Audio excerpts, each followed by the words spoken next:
per quanto riguarda il piano oncologico regionale, ieri c'è stata la votazione, però alcuni comuni, tra quale Gorizia, hanno detto no, e tra l'altro della stessa area di maggioranza, della rappresentanza politica anche vicino all'assessore Riccardi. Lei cosa dice?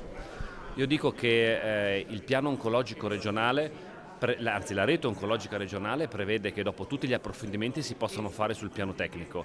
Ritengo profondamente contrario che la politica intervenga su dove bisogna fare le singole operazioni, perché non ne abbiamo le competenze e sarebbe profondamente scorretto perché metteremo sull'altare dell'interesse elettorale la salute dei cittadini.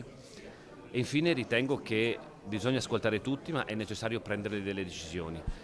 Perché quando uno fa un discorso come questo, noi abbiamo casi dove abbiamo 7 operazioni oncologiche all'anno di un determinato tipo di intervento e un cittadino si andrebbe a far operare, sono 7 operazioni all'anno, forse allora bisogna cercare di migliorare il servizio. E questo miglioramento, oltretutto, è legato direttamente all'aumento di risorse che abbiamo messo, 370 milioni di euro in più.